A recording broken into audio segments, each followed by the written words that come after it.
Assalamualaikum dan salam sejahtera. Saya Siti Asiah bin Zulkifli daripada Diploma Syariah Islamiah semester 5. Hari ini kami akan membuat satu temu bual khas bersama dengan seorang ustaz yang sangat berpengalaman dan juga berpendidikan tinggi. Tahu ustaz siapa? Ya, tunggu sebentar lagi. Sebelum itu, sesi temu bual ini dijalankan demi memenuhi tugas akademik kami untuk subjek Firaq Al-Islamiah. Kami akan bersama dengan dua panel kita pada hari ini. Saya perkenalkan panel pertama saya. Saya selaku panel pertama, saya Nafisah binti Muhammad Sauki. Hai, saya Nur Najwa binti Zulkifli selaku panel kedua.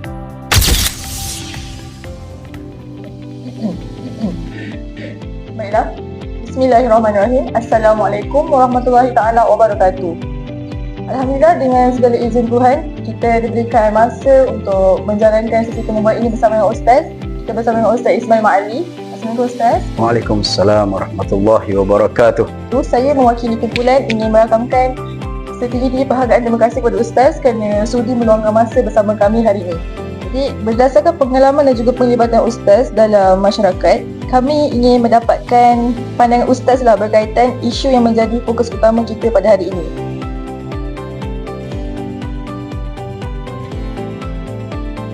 Yang pertama, dari segi definisi, ekstrim itu bermakna melampau, melebihi daripada pola biasa dan pola normal, sehingga dia boleh menyebabkan ketidakstabilan dan ketidaknyamanan di dalam masyarakat. Tapi apabila kita sebut ekstremism, ia merujuk kepada sikap ataupun pegangan yang melampau, sama ada dari segi pemikiran, kepercayaan ataupun tindakan. Ia biasanya akan menolak keseimbangan, toleransi dan kepribadian yang baik yang menjadi asas masyarakat majmuk seperti yang ada di Malaysia.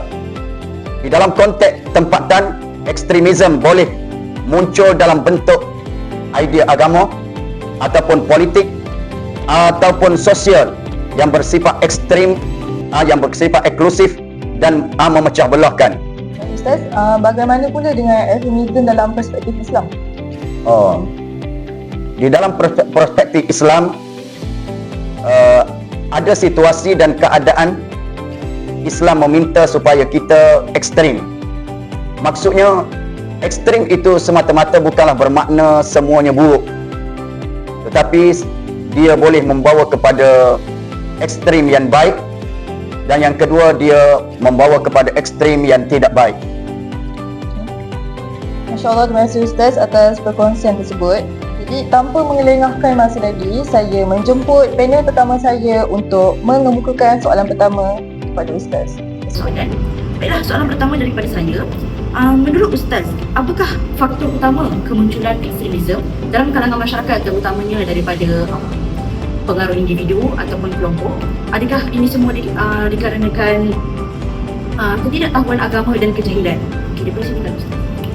Faktor-faktor utama yang boleh mendorong kepada ekstremisme, Ustaz boleh katakan yang pertama, dari segi kefahaman agama. Kefahaman agama yang mendorong kepada kefahaman yang sempit dan literal tanpa bimbingan ilmu yang sahih. Dia memahami agama itu secara zahir sahaja, lalu terus beramal, sedangkan setiap pengajaran dalam agama itu dia berkait rapat dengan perkara-perkara yang lain. Contoh, kita digalakkan meletakkan pokok ataupun sesuatu yang hidup di atas kubur, sebab batu yang hidup, pokok yang hidup akan berzikir kepada Allah, bertasbih kepada Allah, memberi keringanan kepada ahli kubur. Tapi setengah anak, dia biarkan pokok durian besar atas kubur ayah dia, semua samung. Dia kata lagi banyak pokok, lagi banyak bertasbih kepada Allah dan meringankan azab. Dia lupa satu lagi ajaran, an-nazafatu nisful iman. Kebersihan itu adalah sebahagian daripada iman. Jadi satu-satu ajaran agama itu hendaklah digabungkan dengan kehendak yang dikehendaki oleh syiar Islam secara umum, bukan secara literal. Sesuatu itu disebut secara zahir. Yang kedua, faktor sosial seperti rasa tertinggil, ketidakadilan dan kekecewaan terhadap sistem yang menyebabkan seseorang itu bertindak secara ekstrim untuk melawan pemerintah ataupun pimpinan masyarakat kerana kecewa, kerana mereka merasakan dirinya tidak diberi keadilan dan seumpamanya. Apakah impak ekstremisme terhadap masyarakat dari pelbagai aspek serta bagaimana ia mengancam persatuan dan keamanan negara Malaysia? Impak kepada ekstremisme ini amat besar, bukan sahaja kepada negara tetapi kepada masyarakat, begitu juga agama. Pertama, dia akan merosakkan keharmonian. Cuba bayangkan orang yang ekstrim dari segi pegangan mazhabnya, ataupun kita gunakan istilah ta'assub, sehingga tidak boleh menjadi makmum kepada imam yang bermazhab lain. Suatu ketika dahulu di Universiti Al-Azhar Mesir, di Masjid Al-Azhar itu mempunyai 4 mihrab. 4 mihrab. Di sini mazhab Maliki, di sini mazhab Hanafi, di sini mazhab Ambali, di sini mazhab Syafi'i. Tetapi apabila alim ulama menyedari perkara ini tidak baik dan salah dari segi fahaman Islam yang sebenar, lalu mereka cuba memberi kefahaman bahawasanya kita ni bersatu di atas dasar akidah yang sama, iaitu akidah yang benar yang dibawa oleh Nabi Muhammad SAW. Perbezaannya adalah dari segi pendapat berkaitan dengan masalah fiqh. Sembahyang zuhur 4 rakaat, sembahyang kerana Allah, semuanya berpakat ataupun mempunyai suatu fahaman yang sama. Mungkin membaca Fatihah Bismillahirrahmanirrahim secara perlahan, kata mazhab Hanafi, membaca secara jahar, secara kuat oleh mazhab Syafi'i. Itu adalah suatu perselisihan dan perbezaan pendapat yang kecil sahaja, yang tidak boleh menghalang untuk kesatuan umat Islam untuk sembahyang dan berjemaah bersama-sama. Yang kedua, menjejaskan imej negara dan sudut keselamatan dan juga kestabilan. Apabila berlaku rusuhan, apabila berlaku pergaduhan sesama bangsa sendiri, sesama kaum yang ada di dalam sebuah negara, sudah tentulah kestabilan negara akan tercela dan kehidupan juga akan tidak baik. Itu yang Ustaz boleh nampak ataupun yang Ustaz boleh katakan di dalam bab tersebut.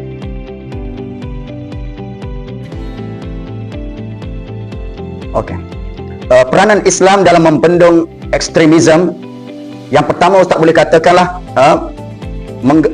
menegaskan konsep wasatiyah. Wasatiyah ini bermakna kesederhanaan. Inna hazihi ummatukum ummatan wasata.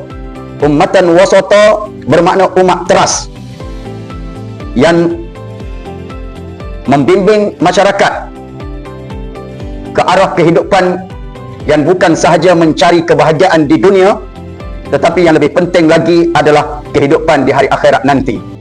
Jadi kesederhanaan ini mestilah ditanam di dalam jiwa anak-anak sejak daripada kecil lagi. Jadi apabila mereka dewasa, mereka memahami akan konsep wasatiyah ini. Yang kedua, membetulkan kefahaman agama berdasarkan ilmu, bukannya emosi. Kita mengkaji sesuatu yang didatangkan oleh Al-Quran, didatangkan oleh hadis Nabi SAW di atas asas ilmu yang benar. Jadi apabila kita membuat kajian di atas konsep ilmu yang sebenar, akhirnya kita akan bertemu jalan yang lurus. Yang ketiga, menekankan akhlak, kasih sayang dan keadilan di dalam berinteraksi. Kita kena faham, kita berbeza dari segi akidah, tetapi dari segi kemanusiaan itu kita hendaklah bertolong-menolong. Jadi di antara pendekatan serta pengajaran agama yang lebih efektif ialah pendidikan agama yang berasaskan kefahaman. Daripada sekolah rendah, tadika kalau perlu diasuh prinsip-prinsip, dipanggil kebersamaan, prinsip-prinsip menghormati antara satu sama lain, bukan secara hafalan semata-mata. Kadang-kadang Al-Quran itu dihafal, Al-Quran itu ditampal tanpa memahami maksud dan kehendak ayat Al-Quran itu. Yang terbaiknya mempraktik dan melakukan secara praktikal apa yang disarankan oleh ajaran tersebut. Mengintegrasikan nilai, toleransi, maqasid syariat dan realiti semasa. Kita hendaklah meletakkan kehendak agama itu sesuai dengan keadaan semasa. Dan Islam itu adalah agama yang begitu cantik dan agama yang sesuai untuk sepanjang zaman. Contoh, Rasulullah naik unta, Rasulullah baca doa kenderaan. Jadi unta itu tidak boleh ditengok Rasulullah naik unta je baru baca doa tersebut. Tak. Fahaman yang mengikut keadaan semasa ialah Rasulullah naik unta itu bermakna Rasulullah naik kenderaan. Jadi Rasulullah baca doa tersebut. Jadi kita naik apa saja kenderaan, naik kapal terbang, naik speed train, naik apa tu beca, naik basikal, motosikal, itu adalah kenderaan. Maka kena baca doa yang diajar oleh Nabi SAW. Itu satu contoh fahaman yang bersesuaian dengan keadaan semasa. Jadi kita akan beralih kepada soalan terakhir yang akan ditanyakan oleh panel kedua saya, iaitu Najwa. Pertama, memperkukuhkan pendidikan agama yang seimbang sejak usia muda lagi. Bermula daripada tadika, bermula daripada sekolah rendah, sekolah menengah, kita telah pun asuh dan didik dia bergaul dengan masyarakat yang lain walaupun yang bukan seagama dengan dia. Yang ketiga, mendekatkan golongan muda melalui medium yang mereka fahami seperti media digital. Sekarang ini keadaan sudah berubah. Anak-anak muda tidak suka pergi ke masjid, berada di dalam majlis ilmu. Tetapi anak muda suka melihat TikTok. Anak muda suka melihat Instagram dan sebagainya. Jadi melalui sumber-sumber inilah boleh diberi penekanan, diberi kefahaman, sebab kita tengok TikTok dan sebagainya, dia boleh membawa kepada kebaikan, dia juga boleh membawa kepada keburukan. Itu saja. Wallahu a'lam. Alhamdulillah, baik Ustaz. Terima kasih atas penjelasan serta perkongsian yang Ustaz sangat jelas dan bermakna lah. Baik, sebelum kita mengakhiri sesi temu bual kita pada hari ini, izinkan saya ingin meminta sedikitlah nasihat pada Ustaz tentang kefahaman ekstremisme dan sentiasa berpegang kepada prinsip kesederhanaan dalam agama ni. Macam kami yang golongan muda, jadi macam golongan muda ni macam dia tahu senang terpengaruh. Jadi apakah nasihat Ustaz untuk kami sebagai golongan muda? Yang pertama, asas ataupun perkara yang perlu diberi penekanan untuk mengatasi ekstremisme ini ialah ilmu. Semua golongan, sama ada bermula daripada remaja ataupun orang dewasa ataupun orang yang sudah tua, mereka sentiasa belajar dan memahami kehendak Islam itu sendiri. Kerana apabila dia memahami Islam, Islam ini adalah agama yang terbaik. Nabi Muhammad SAW adalah ikutan yang paling baik, yang tidak mungkin melakukan ekstremisme ini. Yang kedua, kita hendaklah ikut secara berjemaah. Kita tidak boleh hidup secara bersendirian. Kerana serigala mudah memakan kambing yang bersendirian, yang lari daripada kumpulannya. Dan apabila kita berada dalam kumpulan yang ramai, agak sukar untuk melakukan kesilapan. Sudah tentulah ada orang yang akan menegur jika sekiranya tindakan yang dibuat itu menyalahi undang-undang ataupun menyalahi kestabilan masyarakat ataupun tidak bertepatan dengan tuntutan agama itu sendiri. Wallahu a'lam. Syukur Ustaz. Kami amat menghargai segala perkongsian ilmu dan juga nasihat daripada Ustaz. Ilmu dicurah, dijadikan pedoman. Budi disemai kekal berpanjangan. Semoga segala ilmu yang kita pelajari hari ini dapat kita amalkan dan juga sampaikan kepada saudara-saudara kita yang lain. Wallahu a'lam. Kita akhiri sesi temu bual ini dengan Assalamualaikum warahmatullahi taala wabarakatuh. Waalaikumsalam warahmatullahi wabarakatuh. Terima kasih Ustaz. Okay, sama.